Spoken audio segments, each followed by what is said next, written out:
আসসালামু আলাইকুম সবাইকে। আমরা ২-৩ মিনিট ওয়েট করি। সবাই জয়েন হচ্ছে তো আস্তে, আস্তে? আসসালামু আলাইকুম স্যার।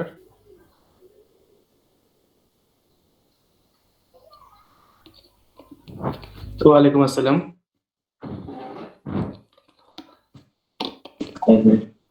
জি স্যার, কেমন আছেন? এই তো আলহামদুলিল্লাহ ভালো। আপনি কেমন আছেন? জি স্যার, আলহামদুলিল্লাহ।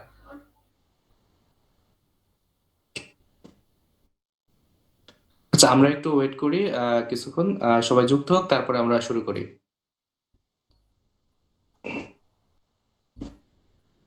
স্যার, আজকের টপিকটা কি ছিল? টপিকটা হলো ট্রান্সজেন্ডার ইস্যু নিয়ে। ও আচ্ছা আচ্ছা, ঠিক আছে স্যার। জি, জি। নিসার আহমেদ ভাই, আমরা মনে হয় শুরু করতে পারি।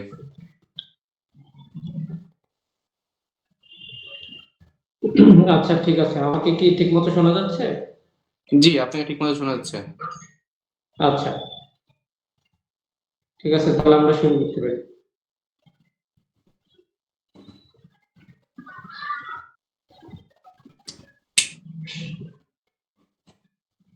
আমি একটু শুরুতে স্ক্রিনটা শেয়ার করি। জি, জি। আমার মনে হয় যে সবাই স্ক্রিনটা দেখতে পাচ্ছেন, তাই তো? জি, স্ক্রিন দেখা যাচ্ছে। আচ্ছা, যারা ইতিমধ্যে জয়েন হয়েছেন সবাইকে মাইন্ডফুল ইনসাইটের পক্ষ থেকে আন্তরিক মোবারকবাদ জানাচ্ছি, ধন্যবাদ জানাচ্ছি। আহ, গত সেশনে আমরা যেটা করেছিলাম সেটা হচ্ছে যে জেন্ডার আইডেন্টিটি বা ট্রান্সজেন্ডার, এই যে আইডিওলজিটা, সেটা কিভাবে ধীরে ধীরে আমাদের এই সমাজে চলে আসলো, কিংবা আমাদের এই পৃথিবীতে কিভাবে ট্রান্সজেন্ডার আইডিয়াটা বা আইডিওলজিটা ডেভেলপ করলো। তো সেখানে আমরা বেশ কয়েকজন আহ, যারা এর পিছনে অগ্রণী ভূমিকা পালন করেছে, অর্থাৎ মূল ভূমিকা যারা পালন করেছে তাদেরকে নিয়ে আমরা বেশ আলোচনা করেছি।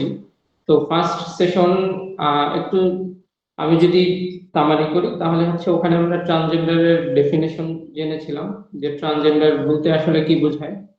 তারপরে ট্রান্সজেন্ডার এবং ইন্টারসেক্স, অর্থাৎ হিজড়া এবং ট্রান্সজেন্ডারদের মধ্যে অ্যাকচুয়ালি পার্থক্যটা কি, সেটা নিয়ে আমরা আলোচনা করেছি। এবং ট্রান্সজেন্ডার এই যে আইডিওলজিটা, সেটা কিভাবে এসেছে সেটা নিয়ে আমরা বেশ আলোচনা করেছি।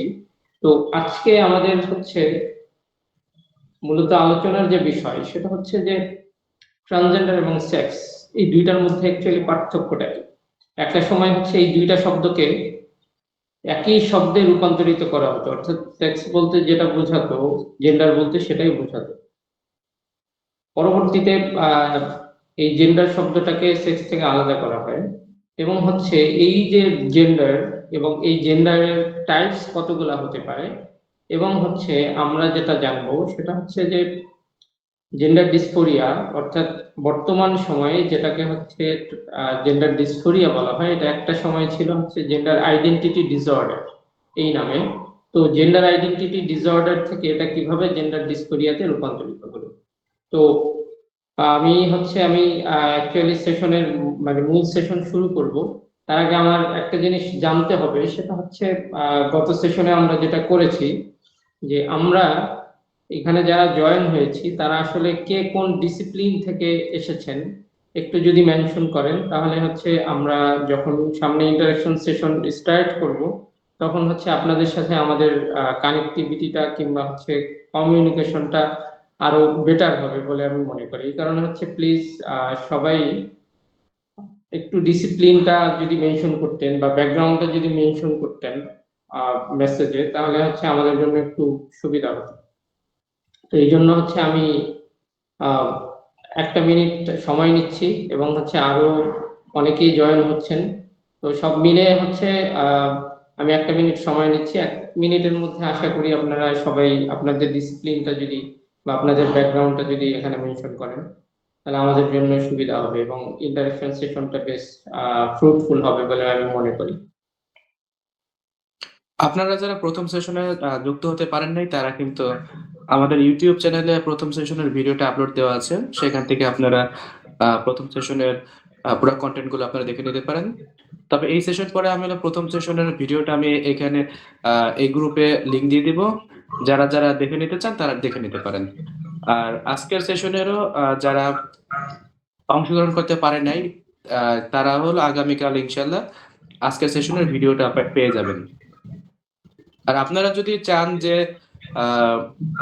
এই পুরো সেমিনারের কন্টেন্ট গুলো বা ম্যাটেরিয়ালস গুলো যদি আপনারা চান সেক্ষেত্রে আমরা দিয়ে দিতে পারি, সেক্ষেত্রে আপনারা আমাদের জানাতে পারেন যে আপনারা সেটা চান কিনা।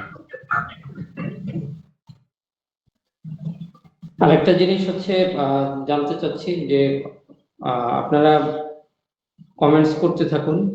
আর হচ্ছে আরেকটা হচ্ছে একটু হ্যান্ড রেজ করবেন প্লিজ, যারা হচ্ছে সাইকোলজি ব্যাকগ্রাউন্ড থেকে এসেছে। অ্যাকচুয়ালি যেহেতু জেন্ডার ডিসফোরিয়া বা হচ্ছে gender identity disorder, psychiatry, psychology এই ফিল্ডগুলোই মূলত এইগুলো ডিল করে এবং হচ্ছে এগুলো নিয়ে আলোচনা করে। তো আমি গত সেশনে চেয়েছিলাম যে যতটা জেনারেলাইজ করা যায়, কিন্তু আমার মনে হয় যে ততটা জেনারেলাইজ হয়নি যতটা আমি চেয়েছি। তো এই সেশন থেকে ট্রাই করব ইনশাল্লাহ যে ফুললি জেনারেলাইজ করার, যারা এই ব্যাকগ্রাউন্ড থেকেও না অন্য ব্যাকগ্রাউন্ড থেকে এসেছেন তারাও হচ্ছে যাতে এখান থেকে একটা অ্যাকচুয়ালি লেসন বা লার্নিংটা নিয়ে যেতে পারেন, এবং হচ্ছে অ্যাকচুয়ালি আমরা যে অ্যাওয়ারনেস ক্রিয়েটটা করতে যাচ্ছি সেটা যাতে অ্যাকচুয়ালি ইমপ্লিমেন্ট হয়। আশা করি সেভাবে এটাকে জেনারেলাইজ করব। তো যারা হচ্ছে সাইকোলজি ব্যাকগ্রাউন্ড থেকে এখানে জয়েন হয়েছেন আপনারা প্লিজ একটু হ্যান্ড রেজ করবেন।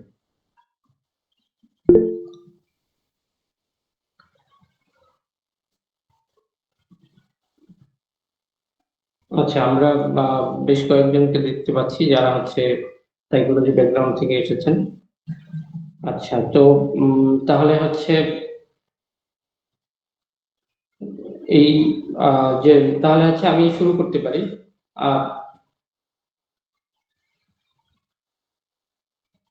অনেকেই হ্যান্ড রেজ করেছেন, তো ভালোই হয়েছে যে অধিকাংশরাই সাইকোলজি ব্যাকগ্রাউন্ডের। তো আমার মনে হয় যে আমি হচ্ছে কিছু একাডেমিক টার্ম ইউজ করলে আপনাদের জন্য সুবিধা হবে। তারপর ট্রাই করবো হচ্ছে যতটা জেনারেলাইজ করা যায়, পরবর্তীতে যেহেতু এটা অনেক মানুষ দেখবে তাদের জন্য যেন মানে উপকার হয়, এবং হচ্ছে আমাদের যে লক্ষ্য সেই লক্ষ্যটা যাতে আমরা পূরণ করতে পারি সেই ট্রাই করব।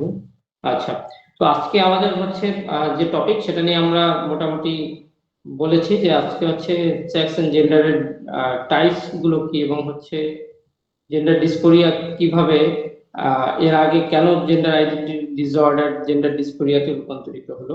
তো আমাদের শুরুতে যেটা দেখতে হবে, আমি আমার স্ক্রিনটা সবাই দেখতে পাচ্ছেন যে এখানে হচ্ছে আমি দুইটা ডায়াগ্রাম দিয়ে দেখানোর ট্রাই করেছি যে অ্যাকচুয়ালি সেক্স কি এবং হচ্ছে জেন্ডার কি। দেখেন, সেক্স হচ্ছে বায়োলজিক্যাল, অর্থাৎ সেক্স এবং জেন্ডার এই যে পার্থক্যটা করেছিলেন হচ্ছে জন্মানি সে সেক্স এবং জেন্ডারকে পার্থক্য মানে আলাদা করে ফেলেছেন। এর আগে সেক্স এবং জেন্ডার বলতে একই জিনিস বোঝাতো, ইভেন আমরা ছোটবেলাতেও তো সেম জিনিসগুলো পড়েছি যে ম্যাসকুলিন জেন্ডার, ফেমিনিন জেন্ডার, এবং হচ্ছে পুরুষবাচক শব্দ, স্ত্রীবাচক শব্দ, হ্যাঁ তাই না, এভাবে করে আমরা শিখি। তো জন্মানি যেটা করলো সেটা হচ্ছে সেক্স থেকে জেন্ডারটাকে আলাদা করে ফেললো, এবং আলাদা করার পিছনে রিজন হচ্ছে উনি যখন ইন্টারসেক্স পিপলদের নিয়ে যখন উনি আলোচনা করছিলেন বা হচ্ছে পিএইচডি গবেষণা বা রিসার্চ করছিলেন, তখন হচ্ছে একটা পর্যায়ে উনি যেটা যে আইডিয়াটা শেয়ার করেছেন সেটা হচ্ছে যে যারা ইন্টারসেক্স বা হচ্ছে একটা পর্যায়ে যারা হচ্ছে যাদের আইডেন্টিটি নিয়ে ক্রাইসিসে ভোগে, অর্থাৎ যারা ইন্টারসেক্স পিপল, তাদের যদি 18 মাস বয়সের মধ্যে তাদেরকে যদি নির্ণয় করা যায় এবং হচ্ছে তাদেরকে যদি অপারেশন বা সার্জারি করে তাদেরকে পরিবর্তন করা যায়, অর্থাৎ একটা ইন্টারসেক্স পিপল মানে হচ্ছে যে প্রতিবন্ধী, অর্থাৎ যার সেক্সুয়াল প্রতিবন্ধী বলা যায়। তো যেহেতু তার হচ্ছে মেল অর ফিমেল কোনো অর্গানই শো করে না ওভাবে, তো জন্মানির থিওরিটা হচ্ছে যে 18 মাস বয়সের আগে যদি তাকে হচ্ছে ছেলে বা মেয়েতে যে কোনো ভাবেই রূপান্তরিত করে তাকে যদি ওই কালচারে বড় করা যায়, তাহলে হচ্ছে ইন্টারসেক্স পিপলদেরকেও আমাদের এই সমাজের মধ্যে মানে সুন্দরভাবে মিশিয়ে দেওয়া যাবে। এইটা হচ্ছে তার প্রথম থিওরি। অর্থাৎ প্রথম দিকে ওনার থিওরিটা ছিল যে ইন্টারসেক্স পিপলদের নিয়ে, এবং হচ্ছে ইন্টারসেক্স পিপলদের 18 মাস বয়সের মধ্যে তাদেরকে মেল আর ফিমেইলে রূপান্তরিত করা সম্ভব, এবং হচ্ছে তাকে ধীরে ধীরে ওইভাবেই বড় করা সম্ভব। পরবর্তীতে যেটা হয়েছে যে ট্রান্সজেন্ডার বা হোমোসেক্সুয়ালিটি বা এই টাইপের যে অর্গানাইজেশন বা জেনারেশন, তাদের প্রতি তার একটু দুর্বলতা থেকে কিংবা হচ্ছে তাদের ইনফ্লুয়েন্সে পরবর্তীতে সে যেটা করেছে সেটা হচ্ছে সেক্স থেকে জেন্ডারটাকে আলাদা করে, এবং জেন্ডারটাকে আলাদা করে সে হচ্ছে বলা শুরু করেছে যে টোটালি সুস্থ একটা মেল অর ফিমেল তাকে যদি ছোটবেলা থেকেই অর্থাৎ 18 মাস বয়স থেকে বা তার আগে থেকে তাকে যদি ছেলে বা মেয়ে হিসেবে, অর্থাৎ একজন ছেলেকে যদি মেয়ে হিসেবে সমাজে বড় করা যায় তাহলে সে বড় হয়ে মেয়েই হবে, এবং হচ্ছে একজন মেয়েকে ওই ছোটবেলা থেকেই যদি তাকে হচ্ছে ছেলে হিসেবে বড় করা যায় তাহলে সে আসলে ছেলেই হবে। এই থিওরিটা দেওয়ার জন্য মূলত এই জেন্ডার শব্দটাকে উনি হচ্ছে আলাদা করার পরে যেটা হয়েছে যে এখন আপনারা দেখতে পাচ্ছেন যে সেক্স বলতে আমরা যেটা বুঝাই যে বায়োলজিক্যাল, যেটা মেল ফিমেল এটা ইন্টারসেক্স হতে পারে, এবং হচ্ছে ক্রোমোজোম, সেক্স অর্গান, হরমোন, এই বিষয়গুলো যেটার উপর ইম্প্যাক্ট ফেলে, মানে এই বিষয়গুলোর মাধ্যমে যেটা ডিটারমাইন করা যায়, এবং হচ্ছে অ্যাসাইন্ড, অর্থাৎ আমরা হচ্ছে জন্মগ্রহণ যেভাবে করি, ঠিক আছে, তো আমরা যেভাবে জন্মগ্রহণ মানে ছেলে বা মেয়ে হয়ে, মেল বা ফিমেল হয়ে যে জন্মগ্রহণ করি, এটা হচ্ছে আমাদের সেক্স। এবং হচ্ছে জেন্ডারটা কি, জেন্ডারটা হচ্ছে আমি একটা পর্যায়ে দাবি করলাম যে আমি ছেলে না, আমি হচ্ছে মেয়ে, বা একটা মেয়ে দাবি করলো যে সে মেয়ে না, সে হচ্ছে ছেলে, এইটা হচ্ছে হলো জেন্ডার, এই যে দাবিটা। তো এই দাবিটার যদি হচ্ছে আমরা দেখি যে এখানে মেনশন করা আছে যে socially constructed and enact roles in behaviour. Socially সে হচ্ছে সোশ্যাল বা একটা সোসাইটি তাকে কিভাবে বড় করছে, বা তার প্যারেন্টস, তার বাবা মা, বা তার স্কুল, তার যে প্রতিষ্ঠান, সেগুলো তাকে কিভাবে বড় করছে এটার উপর ডিপেন্ড করে হচ্ছে তার জেন্ডার নির্ধারণ হয়। তো সেই ক্ষেত্রে ম্যান হতে পারে, উইমেন হতে পারে, ম্যাসকুলিন, ফেমিনিন, যে কোনো, ইভেন জেন্ডার নন কনফর্মিং হতে পারে। তো এরপরের যেটা স্লাইডে সেই সেম জিনিসটাই আমি আরেকটু ডিটেইলি দেখানোর ট্রাই করেছি যে সেক্স এবং জেন্ডারটা কি। এখানে দেখেন ব্লু কালারে যেটা society, environment, experience, culture, politics, history, ethnicity, pace and more, এই জিনিসগুলো হচ্ছে জেন্ডারটাকে ডিফাইন করে। অর্থাৎ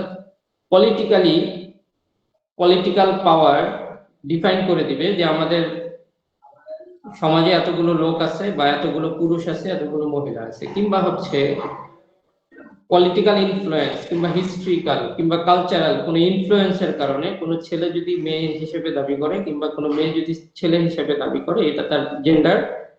আর হচ্ছে সেক্স হচ্ছে সে যে কিভাবে জন্মগ্রহণ করেছে সেটা।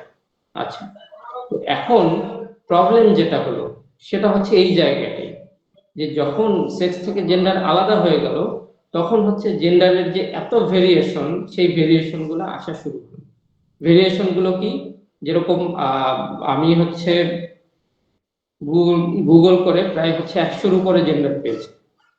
অর্থাৎ জেন্ডার আইডেন্টিটি, এক একটা মানুষ মানে এত ভেরিয়েশন, অর্থাৎ 100টার উপরে হচ্ছে আমি জেন্ডার আইডেন্টিটি পেয়েছি, জেন্ডার পেয়েছি। তো এইখানে দেখেন অটি জেন্ডার হচ্ছে, আমি জাস্ট এখানে কয়েকটা তুলে নিয়ে এসেছি।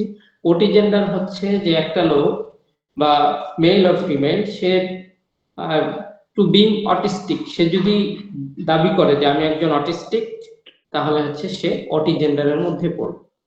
অর্থাৎ একটা মানুষের এই অ্যাবিলিটি বা ক্যাপাবিলিটি আছে, এবং হচ্ছে এতটুকু স্বাধীনতা আছে যে সে তার জেন্ডার, সে যেটা দাবি করবে সেটাই তার জেন্ডার। আচ্ছা, তাহলে হচ্ছে দেখেন বাইজেন্ডার কি, বাইজেন্ডার হচ্ছে having two gender identities at the same or different time.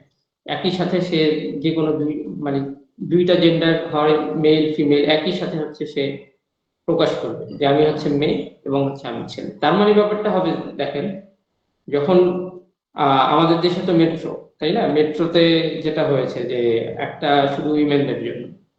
তো এখন এই জেন্ডার আইডেন্টিটির কারণে ধরেন আমি যখন মেট্রোতে উঠতে যাব তখন আমি হয়ে যাব মেয়ে, কারণ হচ্ছে তাহলে আমি ফার্স্ট যে বগিটা সেই বগিতে সিট পাচ্ছি, বা হচ্ছে সেই বগিতে আমি মানে প্রবেশ করার সুযোগ পাচ্ছি, কারণ ওখানে হয়তো ইদানিং ভিড় বেড়েছে, কিন্তু শুরুর দিকে কিন্তু ওই বগিতে এত বেশি ভিড় ছিল না, যেটা অন্যান্য বগিতে হয় নর্মালি।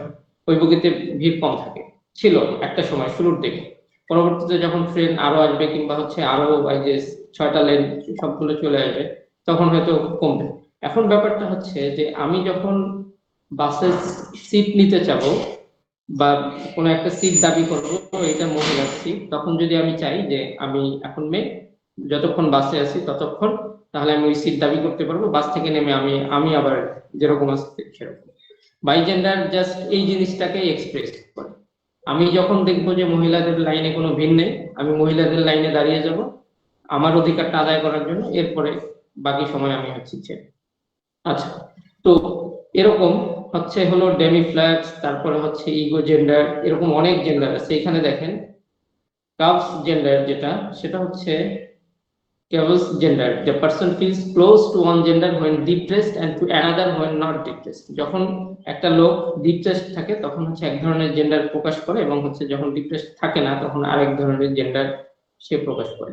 ইভেন আপনি হচ্ছে মুন জেন্ডার, এই তারপরে হচ্ছে ক্লাউড জেন্ডার, এই টাইপের জেন্ডারও আপনি পাবেন। মুন জেন্ডার কি, যে সে মনে করে হচ্ছে মুন হচ্ছে তাকে ডিটারমাইন করে দিছে যে সে কি, এবং হচ্ছে মুনের সাথে তার একটা কানেক্টিভিটি আছে। ওই যে যেরকম কিছু কিছু লোক বলে না যে আমি হচ্ছে খোদার সাথে আমার সরাসরি কথা হয়, কিংবা হচ্ছে হলো আমার হচ্ছে ফেরেশতাদের সাথে, কিংবা অনেকে অনেক ধরনের কথা বলে যে তাদের সাথে আমার সরাসরি যোগাযোগ হয়, বা জিনের সাথে আমার সরাসরি যোগাযোগ হয়। আচ্ছা, তো এই যে যোগাযোগ, পরবর্তীতে এরাও যদি দাবি করে যে আমি হচ্ছে এই জেন্ডারের লোক, এই কারণে কেউ যদি দাবি করে যে মুনের সাথে আমার খুব কানেক্টিভিটি, ক্লাউডের সাথে আমার খুব কানেক্টিভিটি, আমি যা বলি ক্লাউড তাই করে, যেখানে বৃষ্টি দিতে বলি সেখানে বৃষ্টি দেয়, তো এই কারণে হচ্ছে আমি ক্লাউড জেন্ডার। তো এই টাইপের সিমটম যখন সে হচ্ছে প্রকাশ করবে, এটা তো আমরা জানি যে হ্যালুসিনেশন, ডিলিউশন, এই টাইপের যাদের সিজোফ্রেনিয়া হয় তারা এই টাইপের কথাবার্তা বলে। তো একজন যদি এইটাকে হচ্ছে সমাজে এভাবে প্রতিষ্ঠিত করা হয়, তাহলে দেখা যাবে যে কয়েকদিন পরে এই টাইপের মানুষ বলা শুরু করবে যে আমার মনের সাথে কানেক্টিভিটি আছে, এবং আমি যা বলি তাই শুনে, কিংবা হচ্ছে ও যা বলে আমি তাই করি। আচ্ছা, তখন আর তখন যেটা হবে যে এই যে সমস্যাগুলো, সেই সমস্যাগুলো আরো প্রকট আকার ধারণ করবে। যেটা আমি শুরুতে বললাম যে আমি যখন বগি মহিলাদের দেখবো, মহিলাদের লাইন সিরিয়ালে লাইন কম, বা হচ্ছে মানে মহিলাদের লাইনে মানুষ কম, 1-2 জন বা কোনো লোকই নেই, তখন আমি দাবি করবো আমি মেয়ে, এবং হচ্ছে আমি সেই লাইনে প্রবেশ করে ফেলবো, এবং হচ্ছে আমি আমার অধিকার আদায় করে ফেলবো। যখন আমি চাপো আমি আবার বের হব, বের হয়ে আমি আবার আমার মতো মানে ছেলে। এই হচ্ছে হলো, যদি জেন্ডারটাকে আমরা যদি এইভাবে সমাজে প্রতিষ্ঠিত করে ফেলি, এবং হচ্ছে সেক্স থেকে জেন্ডারটাকে যদি আলাদা করে ফেলি, তাহলে এই জাতীয় সমস্যাগুলো তৈরি হবে। ইভেন এখন ঠিকই ওই পর্যায়ে চলে যাচ্ছে, অনেক দেশে সেম এই সমস্যাগুলো আস্তে আস্তে প্রকট আকার ধারণ করবে। আচ্ছা, এখন হচ্ছে আমরা ডিএসএম নিয়ে আলোচনা করতে চেয়েছিলাম। এখানে অনেকেই আছেন যারা সাইকোলজি ব্যাকগ্রাউন্ডের, আপনারা তো অবশ্যই জানেন যে এটা হচ্ছে diagnostic and statistical manual of mental disorder, অর্থাৎ আমেরিকান সাইকিয়াট্রিক অ্যাসোসিয়েশন, যারা হচ্ছে ডিএসএম নিয়ে, অর্থাৎ ডিএসএম এর মাধ্যমে আমরা হচ্ছে যত অ্যাবনর্মাল সাইকোলজি অ্যাবনর্মালিটি আছে, সব অ্যাবনর্মালিটি আমরা হচ্ছে আইডেন্টিফাই করি। আচ্ছা, তো সাইকিয়াট্রিস্ট বা সাইকোলজিস্টের কাছে ডিএসএম হচ্ছে একটা বাইবেলের মতো, যে এখানে যে ক্রাইটেরিয়া আছে, যে সিমটম গুলো আছে, যেভাবে ইনস্ট্রাকশন দেওয়া আছে, ওই অনুযায়ী হচ্ছে আমাদের কোনো একটা ডায়াগনোসিস করতে হবে। এর বাইরে আমরা অ্যাকচুয়ালি ডায়াগনোসিস করতে পারি না, আর সম্ভব না, কারণ এটা এই ডিএসএমটা এতটা অর্গানাইজ, এবং হচ্ছে এটা ইন্টারন্যাশনালি এটা রিকগনাইজ। তো ডিএসএম ছাড়া কোনো সাইকিয়াট্রিস্ট দাবি করতে পারবে না যে আমি একজন সাইকিয়াট্রিস্ট, কোনো সাইকোলজিস্ট দাবি করতে পারবে না যে আমি একজন সাইকোলজিস্ট, ডিএসএম ছাড়া। তো যারা নন ব্যাকগ্রাউন্ডের আছেন তাদের জন্য আর কি এই কথাটা বললাম। তো ডিএসএম 1 হচ্ছে 1952 সালে হচ্ছে প্রথম পাবলিশ হয়। তো এই 52 সালে যেটা হয়েছিল যে ডিএসএম 1 এর মধ্যে হোমোসেক্সুয়ালিটি যেটা ছিল, যে সেটা হচ্ছে সোসিওপ্যাথিক পার্সোনালিটি ডিস্টারবেন্স হিসেবে এটাকে আইডেন্টিফাই করেছিল ডিএসএম 1। আচ্ছা, তো তার মানে হচ্ছে তখন, এখন একটা বিষয় ক্লাস হতে পারে যে এতক্ষণ ছিলাম জেন্ডার ট্রান্সজেন্ডার, এখন আবার কেন হোমোসেক্সুয়ালিটিতে চলে আসছি। তো এই দুইটার মধ্যে যে কানেক্টিভিটি দেখানোর জন্যই হচ্ছে মূলত এই আলোচনাটা আমি শুরু করেছি, যে হোমোসেক্সুয়ালরাই কিভাবে দেখাবো যে কিভাবে এরাই হচ্ছে একটা পর্যায়ে ট্রান্সজেন্ডারের রূপ নেয়। আচ্ছা, তো এখন সেটা হচ্ছে DSM-1 এ আমরা কি দেখলাম, যে হোমোসেক্সুয়ালিটি ছিল সোসিওপ্যাথিক পার্সোনালিটি ডিস্টারবেন্স, এই হিসেবে ক্লাসিফাইড হয়েছিল। তো গত সেশনে আমরা কিন্তু আলফ্রেড কিনসির যে দুইটা বই ছিল, sexual behaviour in the human male and sexual behaviour in the human female, এটা নিয়ে আলোচনা করেছিলাম। এখানে আমরা দেখিয়েছি যে পুরুষ অর্থাৎ যে কোনো বয়সের মানুষের হোমোসেক্সুয়ালিটি বা লেসবিয়ান বা এই টাইপের হওয়ার পসিবিলিটি প্রায় 50% উপরে থাকে। ইভেন এই বইয়ের মধ্যে, অর্থাৎ এই যে sexual behaviour in the human male, এই বইয়ের মধ্যে আলফ্রেড কিনসি যেটা করেছে সেটা হচ্ছে যে ছোট বাচ্চাদের অর্থাৎ 5 মাস থেকে শুরু করে যে কোনো বাচ্চাদের সে হচ্ছে দাবি করেছে যে এদের হচ্ছে রিপ্রোডাক্টিভিটি বা সেক্সুয়াল অ্যাক্ট করার মতো অ্যাবিলিটি তাদের আছে।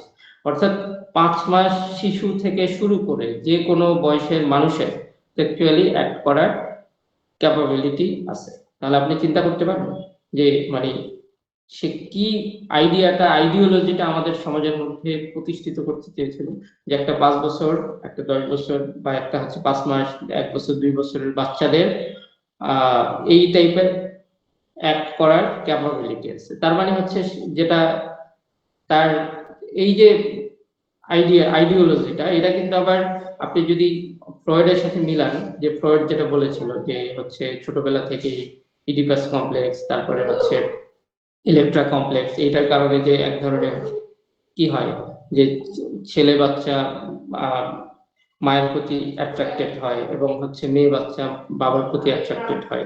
এই যে থিওরিটাই কিন্তু আলফ্রেড কিনসিকে এই বই দুইটা লেখার ক্ষেত্রে কিংবা হচ্ছে এই টাইপের মানে ভোগীচোগী যে রিসার্চ, সেই রিসার্চ করার ক্ষেত্রে অনেক হেল্প করেছে।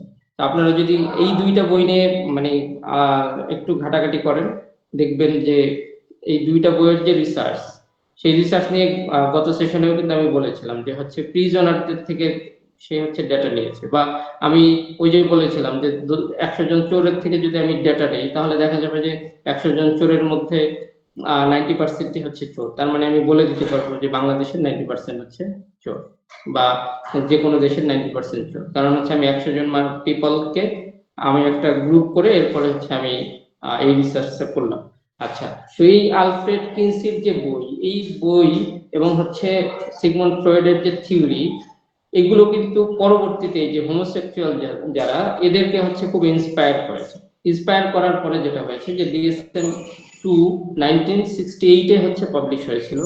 এইখানে যেটা দেখেন সেটা হচ্ছে DSM-2 এর হচ্ছে আমি স্ক্রিনশট নিয়েছি। এখানে দেখেন সেক্সুয়াল ডেভিয়েশন নামে হচ্ছে একটা ক্যাটাগরাইজ করেছিল। এখানে ছিল হোমোসেক্সুয়ালিটি, তারপরে হচ্ছে ফেটিসিজম, এটা ছিল।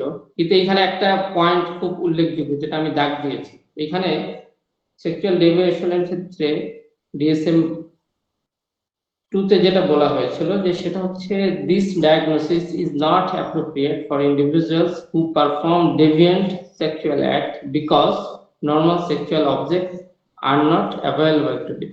অর্থাৎ এই যে ডায়াগনোসিসের যে ফরম্যাট, DSM তো আমাদেরকে ডায়াগনোসিস শেখায় যে এটা এই সিমটম পেলে এরপরে হচ্ছে তুমি এভাবে ডায়াগনোসিস করবে, এটা ডায়াগনোসিস এটা হবে, ওটা ডায়াগনোসিস ওটা হবে, এরকম।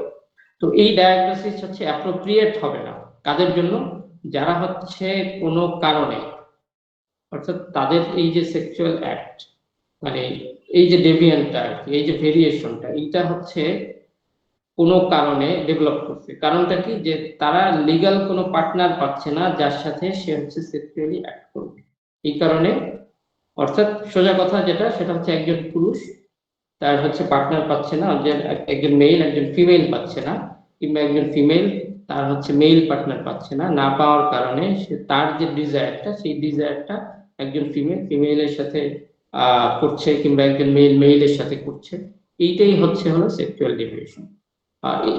মানে হচ্ছে এইটাই বোঝাতে চাচ্ছেন যে এই ব্যাপারটাই হচ্ছে যে যদি এরকম দেখি আমরা, অর্থাৎ কোনো কন্ডিশনিং এর ক্ষেত্রে যদি আমরা এরকম দেখি, যেরকম প্রিজনার বা হচ্ছে এমন একটা জায়গা যে ছেলে মেয়ে তাদেরকে বিয়ে দেওয়া হচ্ছে না, কিংবা তারা বিয়ে করার মতো ক্যাপাবল না, বা হচ্ছে কোনো কারণে করতে পারছে না, তো তারা যে ধরনের অ্যাক্ট করছে, সেক্সুয়ালি অ্যাক্ট, এই অ্যাক্ট গুলো হচ্ছে এই ডায়াগনোসিসের মধ্যে পড়বে না। অর্থাৎ পার্টনার না পাওয়ার কারণে একজন মেল যদি মেইলের সাথে সেক্স করে তাহলে হচ্ছে এটা সেক্সুয়াল ডেভিয়েশনের ডায়াগনোসিসের মধ্যে পড়বে না। পার্টনার না পাওয়ার কারণে, এই হচ্ছে শর্তটা তারা লাগিয়ে দিয়েছে, পার্টনার না পাওয়ার কারণে যখন এই ধরনের অ্যাক্ট করছে এগুলো হচ্ছে সেক্সুয়াল ডেভিয়েশন না। এখন কথা হচ্ছে যদি পার্টনার পায়, অর্থাৎ তার পার্টনার আছে, তার বাসায় হচ্ছে ধরেন হাজবেন্ড আছে কিংবা ওয়াইফ আছে এবং সেও এইটা করে যাচ্ছে, তখন হচ্ছে এটা সেক্সুয়াল ডেভিয়েশনের মধ্যে পড়বে। আমি আমি মনে হয় এই ব্যাপারটা ক্লিয়ার করতে পেরেছি যে তার লিগ্যাল হাজবেন্ড ওয়াইফ আছে, কিন্তু হচ্ছে সে তারপর হচ্ছে ছেলে হয়ে ছেলেদের সাথে কিংবা মেয়ে হয়ে মেয়েদের সাথে সেক্সুয়াল অ্যাক্ট করছে, ছিল যাওয়ার জন্য। তো তো এইটা হচ্ছে ডায়াগনোসিসের মধ্যে পড়বে না। কিন্তু হচ্ছে যে আর যদি এরপরে হচ্ছে দেখেন সেক্সুয়াল ডেভিয়েশনের মধ্যে যে ব্যাপারটা সেটা হচ্ছে হোমোসেক্সুয়ালিটি নিয়ে এসেছে, তারপরে হচ্ছে প্যাটিসিজম নিয়ে এসেছে, তারপরে হচ্ছে হলো এই যে পেডোফিলিয়া, এই সমস্ত জিনিসগুলো নিয়ে এসেছে। কিন্তু কথা হচ্ছে যে সেক্সুয়াল ডেভিয়েশন ঠিকই আছে, কিন্তু 1973-তে এই হোমোসেক্সুয়ালি এই টার্মটা হচ্ছে এখান থেকে রিমুভ করা হয়েছে। আচ্ছা, কেন? এটার পিছনে আবার আরেকটা ইতিহাস। এখন কথা হচ্ছে যে এই পর্যায়ে এসে আপনাদের কাছে কি মনে হয়, আপনাদের থেকে আমি হচ্ছে একটু আইডিয়া নিব, যে সেটা হচ্ছে যে যখন DSM-5 হোমোসেক্সুয়ালিটি সে হচ্ছে তার DSM থেকে তুলে দিল, অর্থাৎ হোমোসেক্সুয়ালিটি এটা কোনো সেক্সুয়াল ডেভিয়েশন না, তাহলে আপনাদের কাছে কি মনে হয় যে তাহলে হোমোসেক্সুয়ালিটি কি, এটা কি একটা নর্মাল অ্যাক্ট? বা এই পর্যায়ে এসে আপনারা কিভাবে ভাবছেন কিংবা হচ্ছে আপনারা কিভাবে ডিল করছেন? এখানে যারা প্র্যাকটিস করছেন তারাও হচ্ছে শেয়ার করতে পারেন কিংবা হচ্ছে যে কেউ শেয়ার করতে পারেন। আপনাদের থেকে আমি একটু শুনবো যে আপনারা এটাকে কিভাবে ভাবছেন, যে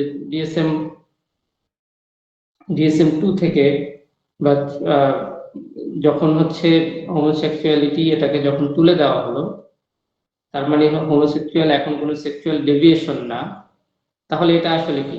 আপনাদের কাছে কি মনে হয়, এটা কি নর্মাল? কেউ কি শেয়ার করতে চান?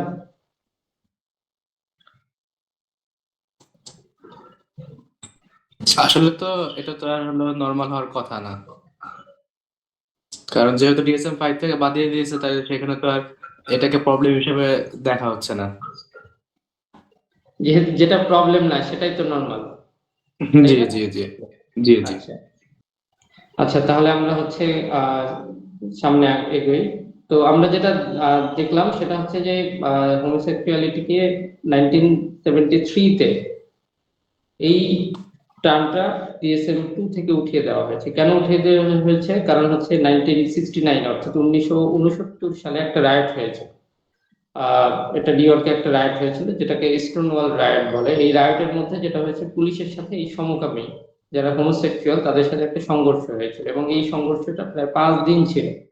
তো যদিও কেউ মারা যায়নি তেমন ওইভাবে, কিন্তু হচ্ছে অনেকেই আহত হয়েছে, দুই পক্ষেরই আর কি, পুলিশ এবং হচ্ছে মানুষ। তো এই যে 5 দিন ধরে একটা রায়ট এবং একটা দাঙ্গা, একটা হাঙ্গামা, তাই না? এই জিনিসটা তো পুরো মানে মিডিয়া কভারেজ করেছে এবং হচ্ছে সারা দেশের মানুষের একটা হচ্ছে সফটনেস পেয়েছে। এটা তো নর্মাল যে আমাদের স্টুডেন্ট মুভমেন্টের উপরে যখন হচ্ছে পুলিশ গুলি করা শুরু করলো তখন থেকে কিন্তু এটা মানুষের, এর আগে কিন্তু শুধুমাত্র স্টুডেন্টরা ছিল, তাও স্পেসিফিক কিছু স্টুডেন্ট, হ্যাঁ, যাদের কোটা বিরুদ্ধে কিংবা হচ্ছে যাদের চাকরি দরকার তারাই তো ছিল, তাই না? জব, যারা জব সিকার ছিল তাদের হচ্ছে ছিল। পরবর্তীতে যখন পুলিশ গুলি করা শুরু করলো সাধারণ মানুষ কিন্তু চলে আসে শুরু। ঠিক এখানে সেম ঘটনাটা ঘটলো, যে তখন দেখলো যে পুলিশ হচ্ছে কোনো একটা মানুষের উপরে কোনো একটা ছোট্ট দলের উপরে আক্রমণ করতেছে, তখন হচ্ছে মানুষের সফটনেস গ্রো করার পরে হচ্ছে মানুষ এই যে স্টোনের দাঙ্গার পরে হচ্ছে অনেক মানুষ হচ্ছে তাদের প্রতি সফটনেস বা সফট কর্নার তারা দেখিয়েছে। তো পরবর্তীতে যেটা হয়েছে, DSM আমেরিকান সাইকিয়াট্রিক যে অ্যাসোসিয়েশন, ওদের তো হচ্ছে প্রতি বছর বিভিন্ন ধরনের সভা হতো।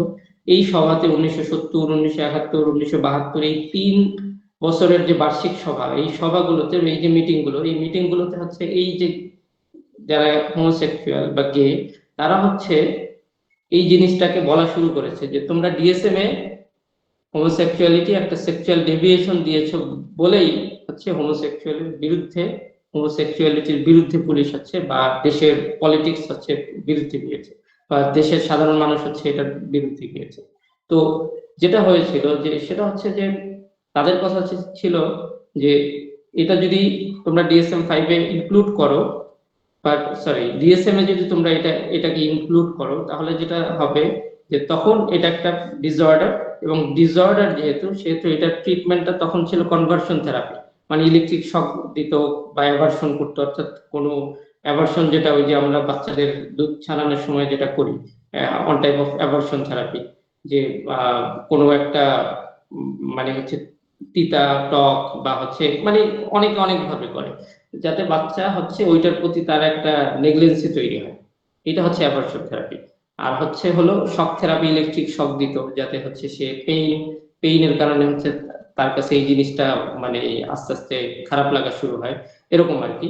তো যারা হোমোসেক্সুয়াল তারা চেয়েছিল যে ডিএসএম থেকে এটা তুলে দিতে হবে, তুলে দিলে যেটা হবে যে এই টাইপের যে থেরাপিগুলো বন্ধ হয়ে যাবে, এবং তাদের যে উদ্দেশ্য সেটাই কিন্তু আজকে পূরণ হয়েছে।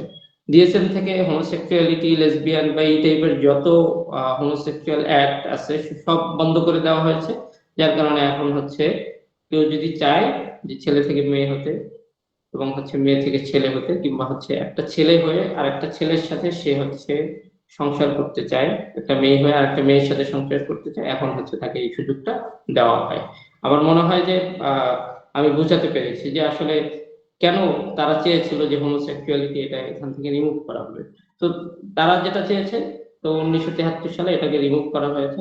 এবং তো ওই সময় যেটা হয়েছিল যে এখানে এর পিছনের কিছু ডেটা আমি নিয়ে এসেছি, যে ওই সময় কিছু হোমোসেক্সুয়াল পিপল যারা হচ্ছে মনে করেছিল যে আমাদের হচ্ছে ট্রিটমেন্ট দরকার, এবং হচ্ছে এই হোমোসেক্সুয়ালিটির জন্য আমাদের হচ্ছে কিউর দরকার, ট্রিটমেন্ট দরকার।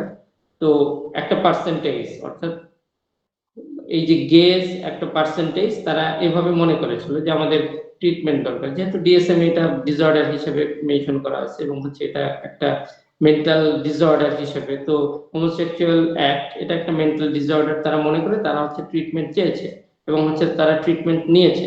কিন্তু আরেকটা গ্রুপ যেটা করেছে সেটা হচ্ছে তাদের কাছে মনে হয়েছে যে যদি এটা ডিএসএম এ থাকে তাহলে হচ্ছে সোশ্যালি এটা হচ্ছে অ্যাকসেপ্টেবল হবে না। যেহেতু ডিএসএম এ থাকবে হোমোসেক্সুয়ালিটি এটা একটা মেন্টাল ডিসঅর্ডার, তাহলে সোশ্যালি বা কালচারালি সবাই ভাববে যে এটা আসলেই মেন্টাল ডিসঅর্ডার, যার কারণে কেউ যদি এরকম অ্যাক্ট করে তাহলে তাকে কি করতে হবে, তার বিরুদ্ধে যেতে হবে, তার ট্রিটমেন্ট লাগবে, এই কারণে হচ্ছে তারা চেয়েছিল যে সাইকিয়াট্রিক অ্যাসোসিয়েশন যারা, তারা যাতে এই জিনিসটাকে মেন্টাল ডিসঅর্ডার থেকে তুলে দেয়, অর্থাৎ হোমোসেক্সুয়ালিটি এটা কোনো মেন্টাল ডিসঅর্ডার না, এটা হচ্ছে একটা নর্মাল অ্যাক্ট। এই নর্মাল অ্যাক্টের উপর বেস করি তারা হচ্ছে এই ধারণাটা পোষণ করেছে, এবং হচ্ছে ওইভাবেই 1970 থেকে 1972 পর্যন্ত তারা এখানে, অর্থাৎ এই যে মিটিং, সেই মিটিং এ এসে তারা দাঙ্গা হাঙ্গামা করতো, বাইরে বসে থাকতো, এবং হচ্ছে হুট করে মিটিং এর মধ্যে ঢুকে যেত, এবং হচ্ছে এটার অ্যাওয়ারনেসটা তৈরি করতো, এবং হচ্ছে তারা যে একটা ছোট্ট গ্রুপ, হ্যাঁ, এবং হচ্ছে তারা যে বিভিন্ন বৈষম্যের শিকার, এই জিনিসটা হচ্ছে তারা প্রকাশ করতো। তো এইখানে দেখেন, এইখানে ওই যে তাদের ওই বিলিফটাই ছিল যে সাইকিয়াট্রিক থিওরিজ, সাইকিয়াট্রিক অ্যাসোসিয়েশন যদি এটাকে হচ্ছে বিলিভ করে যে এটা একটা মেন্টাল ডিসঅর্ডার, বা তারা যদি এই জিনিসটাকে রাখে, তাহলে হচ্ছে এই হোমোসেক্সুয়ালকে সোশ্যাল স্টিগমা হিসেবে কাউন্ট করা হবে, ধরা হবে। এই কারণে কি করতে হবে, সোশ্যাল স্টিগমা কখন এটা স্টিগমা হবে না, যখন হচ্ছে ডিএসএম থেকে এটাকে তুলে দেওয়া হবে, এবং তারা তাই করেছে। তো এটার পিছনে আবার 1950 সালের একটা রিসার্চ নিয়ে এসেছে, যেটা আপনারা যদি এই জেন্ডার ডিসফোরিয়া নিয়ে রিসার্চ করেন দেখবেন যে এভেলিন হুকার, সে একটা রিসার্চ করেছিল, সেখানে হচ্ছে 30 জন হেটেরোসেক্সুয়াল পিপল এবং হচ্ছে 30 জন নিয়েছিল হোমোসেক্সুয়াল। হেটারোসেক্সুয়াল বলতে হচ্ছে male to female, female to male, অর্থাৎ আমাদের সমাজে যেটা প্রচলিত, অর্থাৎ একজন ছেলে একজন মেয়েকে বিয়ে করবে, কিংবা হচ্ছে মেয়ের সাথে সংসার করবে, বা মেয়ের সাথে থাকবে, একজন মেয়ে ছেলের সাথে সংসার করবে, এরকম নিয়ে, এটা হচ্ছে হেটারোসেক্সুয়াল।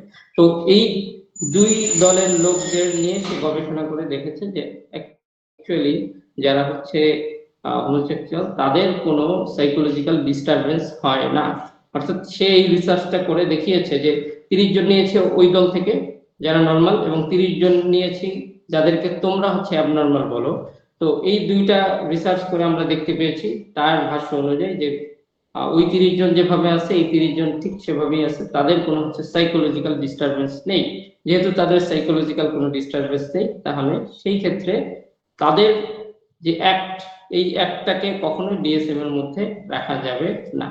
পরে যেটা হয়েছে যে তারা যা চেয়েছে তাই হয়েছে, ওই যে বললাম 1973 সালে এটাকে রিমুভ করা হয়েছে। তো কিভাবে রিমুভ করেছিল সেটার একটা ডাটা দেখেন, যে সেটা হচ্ছে ভোটের মাধ্যমে, যে এপি এর যে বোর্ড অফ ট্রাস্টি আছে এখানে হচ্ছে 13-0, অর্থাৎ 13 জন হচ্ছে এটার পক্ষে ভোট দিয়েছিল যে হ্যাঁ এটাকে হোমোসেক্সুয়ালিটি এটাকে DSM-2 থেকে তুলে দেওয়া যায়। তো ঠিক তুলেই দিয়েছিল, যেহেতু মানে 13 জনের মধ্যে 13 জনই এটার পক্ষে, মানে এটাকে তুলে দেওয়ার পক্ষে বলেছে। পরে যেটা হয়েছে যে যখন DSM-2 থেকে যখন তুলে দেওয়া হয়েছে তখন হচ্ছে রেফারেন্ডাম, মানে হচ্ছে মানুষ এটার বিরুদ্ধে আন্দোলন শুরু করেছে যে না এটাকে কেন তুলে দেওয়া হবে, কারণ এটা একটা মেন্টাল ডিসঅর্ডার। তো তারা যেটা করলো তখন, যে ঠিক আছে যে তাহলে মেম্বারশিপ রেফারেন্ডাম, যেটা যে 1974 সালে এটা হয়েছিল, যে 17,000 পিপলদের ভোট নিয়েছিল, এবং ভোটে দেখা গিয়েছে যে 58% লোক হচ্ছে এই যে তুলে দেওয়া হয়েছে এটার পক্ষে ভোট দিয়েছিল। অর্থাৎ DSM-2 থেকে হোমোসেক্সুয়ালিটিকে তুলে দিয়ে ভালো কাজ হয়েছে, কিংবা হচ্ছে এটাকে এখান থেকে তুলে দেওয়াই উচিত, যেহেতু এটা কোনো মেন্টাল ডিসঅর্ডার না।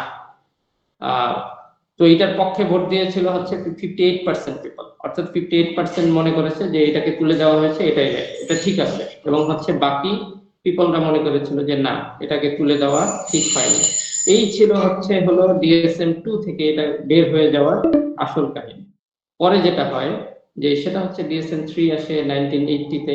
তো DSM-3 তে যেটা হয় যে হোমোসেক্সুয়ালিটি আর থাকে না, তখন আসে হচ্ছে জেন্ডার আইডেন্টিটি ডিসঅর্ডার। তো জেন্ডার আইডেন্টিটি ডিসঅর্ডারের ক্ষেত্রে যেটা হয় যে DSM-3 যেটা বলেছে, DSM-4 DSM-5 কিন্তু সেম ওই টাইপের কথাগুলোই কিন্তু বলেছে, যার কারণে হচ্ছে আমি DSM-3 থেকেই শুধুমাত্র রেফারেন্স দিব। এরপরে আর DSM-4 5 থেকে আমার মনে হয় না যে এরপরে দরকার আছে। তো এখানে যেটা বলেছে যে দেখেন, আমি যে বললাম ট্রান্সজেন্ডার এবং হচ্ছে হোমোসেক্সুয়ালিটির মধ্যে একটা কানেক্টিভিটি আছে, সেই কানেক্টিভিটিটা DSM-3 দেখেন কি বলেছে, যে সেটা হচ্ছে যে ফিমেল টু মেল ট্রান্সসেক্সুয়ালিজম, তখন হচ্ছে ট্রান্সজেন্ডার ট্রান্সসেক্সুয়ালিজম হিসেবে সবাই বলতো। তো নিচে যে দাগটা দিয়েছে যে they are more likely to have a history of homosexuality, অর্থাৎ যারা জেন্ডার আইডেন্টিটি ডিসঅর্ডারে ভোগে তাদের হচ্ছে অধিকাংশেরই হোমোসেক্সুয়ালিটির হিস্ট্রি আছে। এটা হচ্ছে DSM-3 তে বলা আছে। এবং এই যে DSM-3 যে জেন্ডার আইডেন্টিটি ডিসঅর্ডার, এখানে প্রিডিসপোজিং ফ্যাক্টর হিসেবে দেখেন কি বলা আছে, যে সেটা হচ্ছে যে seems always to develop in the context of a disturbed parent child relationship. Parent child রিলেশনশিপের মধ্যে যদি মানে কোনো ধরনের ডিস্টারবেন্স হয় তখন হচ্ছে এই জেন্ডার আইডেন্টিটি ডিসঅর্ডারটা মানে প্রকাশ পেতে পারে।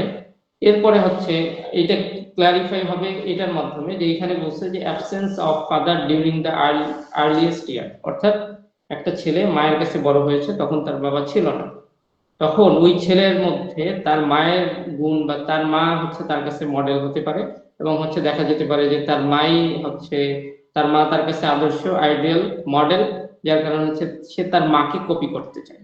তো সে যখন তার মাকে কপি করতে যাবে তখন তো তার বাবা অনুপস্থিত, এবং হচ্ছে দেখা গিয়েছে যে একটা পর্যায়ে হচ্ছে সে তার কাছে মনে হবে যে আমি মা হলেই তো ভালো হতো, বা আমি মেয়ে হলেই তো ভালো হতো, তাই না?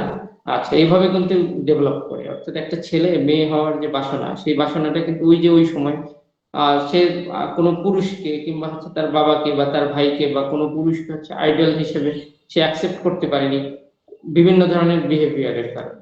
এরপরে দেখেন সেটা হচ্ছে যে ওই যে আমি যে কথাটা বললাম যে হচ্ছে সে যখন তার বাবাকে দেখবে না, মায়ের কাছেই বড় হবে একটা ছেলে, তখন হচ্ছে মায়ের গুণ তার ভালো লাগবে এবং হচ্ছে সে চাবে যে আমি যদি মায়ের মতো হতাম মানে আমি যদি মেয়ে হতাম।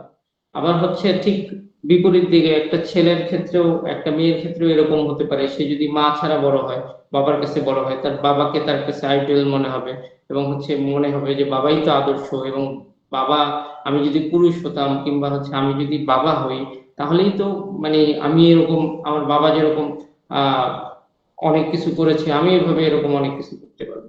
এটা কিন্তু DSM-5 এর DSM-3 এর কথা, gender identity disorder for child. এখানে প্রি ডিসপোজিং ফ্যাক্টরে কিন্তু সেম এই কথাটাই বলেছে, আমি নিজের থেকে কিছু বলছি না। আচ্ছা, আপনারা যদি DSM-3 দেখেন তাহলে দেখতে পাবেন।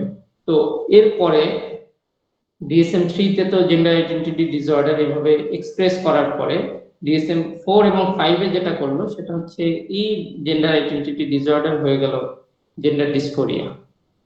আচ্ছা, তো জেন্ডার ডিসফোরিয়া হওয়ার পরে আপনারা যদি দেখেন যে জেন্ডার ডিসফোরিয়ার মধ্যে কোন টাইপের হচ্ছে মানে প্রবলেম, বেশিরভাগ হচ্ছে স্ট্রেস, যে ক্লোজ ড্রেসিং, তারপরে হচ্ছে স্ট্রেস, তারপরে হচ্ছে হলো ওই যে ছোটবেলা থেকে আর্লি এই জিনিসটা ডেভেলপ করেছে, তার কাছে মনে হয়েছে যে সে যদি এই জেন্ডারে না হয়ে ওই জেন্ডার হতো তাহলে ভালো হতো। ইভেন আমি আমার এক্সপিরিয়েন্স থেকে যেটা দেখেছি যে যারা জেন্ডার আইডেন্টিটি ডিসঅর্ডার বা জেন্ডার ডিসফোরিয়াতে ভোগে, তাদের ব্যাকগ্রাউন্ড সেম, অর্থাৎ তাদের পিছনে ওই হিস্ট্রি, ওই যে প্রি ডিসপোজিং ফ্যাক্টর সেম, যেটা হচ্ছে DSM-3 তে চলে এসেছে। যে হচ্ছে ওই যে মায়ের কাছে বড় হয়েছে, মাকে সে আদর্শ হিসেবে নিয়েছে, কিংবা হচ্ছে তার বোন দেখেছে যে খুব সুন্দর করে সাজুগুজু করে, তার কাছে মনে হয়েছে আমি মেয়ে হলে তো আমি এরকম লিপস্টিক দিতে পারবো, আমি এরকম সাজতে পারবো, আমি এরকম মেকআপ দিতে পারবো। ইভেন একজন মেয়েও হচ্ছে ঠিক এই জিনিসটা দেখেছে যে ছেলে হলে এই এই সুবিধা, সাইকেল চালানো যায়, ফুটবল খেলা যায়, বাইরে গোসল করা যায়, যে কোনো কিছু করা যায়, বাসের ছাদে ওঠা যায়। এই জিনিসটা হচ্ছে তার মধ্যে ডেভেলপ করেছে যে তাহলে তো আমি যদি ছেলে হই তাহলে তো আমি এই অপরচুনিটিস গুলো পাবো। তো আমার সেকেন্ড সেশন হচ্ছে এই পর্যন্তই। থার্ড সেশনে আমরা যেটা করব সেটা হচ্ছে হলো যে ট্রান্সজেন্ডার পিপল যারা আছে তারা অ্যাকচুয়ালি আমাদের সমাজে, সোশ্যাল, মানে তাদের নিজেদের লাইফে কি ইম্প্যাক্ট গুলো পড়ছে এবং হচ্ছে সোসাইটিতে, ওয়ার্ল্ডে কোন ধরনের ইম্প্যাক্ট গুলো পড়ছে, এগুলো নিয়ে হচ্ছে আমরা থার্ড সেশনে আলোচনা করবো। তো এখন আমি হচ্ছে হলো আমরা এখন কোয়েশ্চেন আনসারিং সেশনে যাব। আপনাদের যদি কারো কোনো কোয়েশ্চেন থাকে, কোয়েরি থাকে, তাহলে আমার মনে হয় আপনারা আপনাদের কোয়েশ্চেন গুলো করেন। আমরা কোয়েশ্চেন আনসারিং সেশন, মানে কোয়েশ্চেন নিয়ে আলোচনা করি এখন। এখানে যারা জয়েন হয়েছে মনে হয় তাদের মধ্যে এই ব্যাপারে আর কোনো কোশ্চেন নাই। আচ্ছা, তাহলে হচ্ছে এখন যদি আপনাদের কোশ্চেন যদি না থাকে এবং পরবর্তীতে যদি মনে হয় যে না এই ব্যাপারে আমার কোশ্চেন করা উচিত ছিল বা এই ব্যাপারটা আমার হলো পার্সোনালি জানা দরকার, সেই ক্ষেত্রে আপনারা আমাদের মেসেঞ্জার গ্রুপে আপনার মেসেজ দিয়ে কোশ্চেনটা জিজ্ঞাসা করে রাখতে পারেন। তাছাড়া আপনারা যদি আর স্পেসিফিক ভাবে ট্রান্সজেন্ডার নিয়ে আপনারা তো জানেন ট্রান্সজেন্ডার ইস্যুটা হলো বর্তমান বিশ্বে একটা খুবই সেন্সিটিভ ইস্যু বা সেন্সিটিভ টপিক। এ ব্যাপারে আসলে গুগলে অথবা আমরা যদি চ্যাট জিপিটি বা আদার যে আমাদের কমিউনিকেশন মাধ্যমগুলো আছে সেখানেও যদি আমরা বিভিন্ন ধরনের তথ্য জানতে চাই, সেখানে দেখা যায় যে আমাদের অরিজিনাল তথ্যটা খুবই কম দেখায় বা অনেক সময় দেখায়ও না। তাই আপনারা যদি আপনাদের যদি কোনো স্পেসিফিক টপিক থাকে যে না এই ব্যাপারে আমরা স্পেসিফিক জানতে চাই, সেই ক্ষেত্রে আপনারা আমাদের যে হোয়াটসঅ্যাপ গ্রুপ আছে সেই হোয়াটসঅ্যাপ গ্রুপের মাধ্যমে আপনারা আমাদের জানাতে পারেন, আমরা সেই ব্যাপারে নেক্সট সেশনে আমরা আলোচনা করব।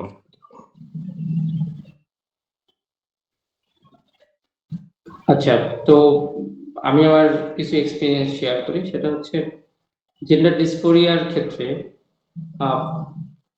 আমি যতগুলো পেশেন্টই দেখেছি, অ্যাকচুয়ালি ওই ব্যাপারটাই আমি দেখেছি যে হচ্ছে তার এনভায়রনমেন্ট তাকে খুবই ইনফ্লুয়েন্স করেছে। অর্থাৎ এইটার ক্ষেত্রে একটা জিনিস মনে রাখতে হবে যে এই টাইপের অ্যাক্ট, অর্থাৎ হোমোসেক্সুয়াল অ্যাক্ট যদি হচ্ছে কন্ডিশনিং হয়, কন্ডিশনিং বলতে কি যে ধরেন প্রিজনার, সবাই প্রিজনে আছে। তো মানুষের তো ডিজায়ার থাকে, তাই না? সেক্সুয়াল ডিজায়ার থাকবেই নর্মাল। তো এরকম কন্ডিশন যে সে হচ্ছে বছরের পর বছর ধরে হচ্ছে সে প্রিজনার। তো এটা হচ্ছে একটা কন্ডিশনিং যে সে ওখানে বসে হচ্ছে হোমোসেক্সুয়াল অ্যাক্ট করেছে বা এই টাইপের অ্যাক্ট করেছে, যেটা হচ্ছে কন্ডিশনিং। ওখানে যতদিন ছিল সে ওখানে তার ডিজায়ার ফুলফিল করার জন্য এটা করেছে, কিন্তু তাকে যখন স্বাভাবিক পরিবেশে নিয়ে আসা হবে তখন সে স্বাভাবিক হয়ে যাবে। যদি এরকম কন্ডিশনিং হয় তাহলে হচ্ছে ওখান থেকে বের করে নিয়ে আসা খুব ইজি হয়। কিন্তু আরেকটা যেটা হয় সেটা হচ্ছে হলো ওই যে মডেলিং, যেটা আমরা যে মডেলিং থিওরিটা পড়েছি যে আরেকজনকে আমার আদর্শ মনে হয়। তো এই টাইপের মডেলিং এর কারণে যারা হচ্ছে এই জেন্ডার ডিসফোরিয়াতে ভোগে কিংবা হচ্ছে এই টাইপের অ্যাক্ট করে, তাদেরকে বের করা কিন্তু একটু টাফ হয়, এবং হচ্ছে তাদের স্ট্রেস লেভেলটা খুবই বেশি থাকে।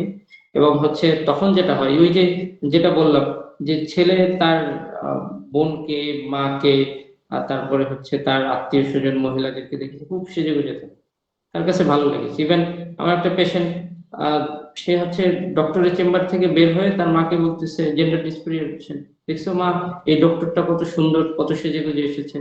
মানে ডক্টর, ম্যাম ডক্টর, মানে ফিমেল ডক্টর। তো সে তার এক্সপ্রেশন তো ওরকমই হবে। তো দেখে বলতেছে যে তার মাকে বলতেছে, দেখছো মা দেখতে কত সুন্দর দেখায়, এই কারণেই তো আমি মেয়ে হতে চাই। এই হচ্ছে হলো তার অ্যাক্টিভিটিস। ইভেন সে হচ্ছে ছেলে, কিন্তু তার আহ, মানে মেয়ের অ্যাকচুয়ালি মেনস্ট্রুয়েশনের সময় যে প্যাড গুলো ইউজ করে, সে হচ্ছে ওই প্যাড গুলো কিনে এবং হচ্ছে ইউজ করে। এই প্যাড ওর কি কাজে লাগবে বা ও কেন ইউজ করে? ও ও তো মানে ওর তো প্যাম্পাস, একটা 15-16 বছরের বাচ্চার তো আর প্যাম্পাসের প্রয়োজন নেই। যদি কেউ বলে যে প্যাম্পাসের অল্টারনেটিভ হিসেবে ইউজ করছি, এটার তো কোনো মানে হয় না, তাই না? এটা ইউজ করে কারণ ওর কাছে ভালো লাগে, মানেই হচ্ছে ওর অ্যাক্ট হচ্ছে ওই টাইপের। তো এই টাইপের পেশেন্ট যারা, এদেরকে হচ্ছে এখান থেকে বের করে, এদের স্ট্রেস লেভেল খুব হাই, এদেরকে বের করা কিন্তু খুব টাফ হয়। কিন্তু কোনো কন্ডিশনিং যদি হয় তাহলে এদেরকে খুব মানে সহজ হয়। এখন আমাদের আহ, যেটা হয়েছে যে ডিএসএম বা আইসিডি এরা যখন এই জিনিসগুলো নিয়ে আলোচনা করেছে এবং হচ্ছে যখন হোমোসেক্সুয়ালিটি বা হচ্ছে এই টাইপের অ্যাক্ট, এগুলোকে যখন সে বের করে দিয়েছে, এগুলোকে যখন মেন্টাল ডিসঅর্ডার থেকে বের করে দিয়েছে, তখন কিন্তু আহ এই জিনিসগুলো ন্যাচারাল বা নর্মাল হিসেবে ধরে নেওয়া হবে। এবং হচ্ছে অ্যাপ্রোচটা এখন সেম। আপনি যদি এখন দেখেন যে DSM-4 বা DSM-5 বা যে কোনো ক্ষেত্রে যে জেন্ডার ডিসফোরিয়া পেশেন্টদের আমরা হচ্ছে কোন ধরনের থেরাপি দেব, তাহলে দেখা যাবে যে বলবে ওই যে সার্জারি করো, হরমোন থেরাপি দাও, হরমোন চেঞ্জ করো, এই করো সেই করো, অর্গান কেটে ফেলে দাও, অর্গান আবার আর্টিফিশিয়াল অর্গান অ্যাড করে দাও। এই হচ্ছে হলো তাদের মানে থিওরি। DSM থেকে বের হওয়ার পরে এই সমস্যাটা মানে শুরু হয়েছে আর কি। নিসার আহমেদ ভাই, আমরা প্রায় শেষের দিকে, আমাদের হাতে মেবি আর সময় নাই। ইনশাল্লাহ আমরা আগামী পর্বে আমরা হলো আরো ডিসকাশন করব। যারা হলো শেষ পর্যন্ত আজকে সেশনে আছেন তাদের সবাইকে ধন্যবাদ। আমরা আমাদের আবার দেখা হবে ইনশাল্লাহ পরবর্তী সেশনে আগামী শুক্রবার রাত 9:30 ইনশাল্লাহ। আর আগামী সেশনেও যদি আপনারা আপনাদের কোনো নির্দিষ্ট টপিক থাকে অথবা নির্দিষ্ট কোনো কিছু জানা থাকে, আপনারা দয়া করে তা আমাদের কাছে জিজ্ঞাসা করবেন। এই টপিকটি, আমি আবার বলতেছি, টপিকটি অত্যন্ত সেন্সিটিভ ব্যাপার, আমাদের একাডেমিক বইগুলোতে এগুলো নেই। তাছাড়া হলো আমাদের অন্যান্য যে রিসোর্স আছে সেখান থেকে পাওয়া খুবই দুষ্প্রাপ্য ব্যাপার। তাই আপনাদের যে কোনো তথ্য জানার জন্য আপনারা আমাদের মেসেজ করতে পারেন। সবাইকে ধন্যবাদ জানিয়ে আমি আজকে সেশন শেষ করছি। আসসালামু আলাইকুম। থ্যাংক ইউ সবাইকে, থ্যাংক ইউ।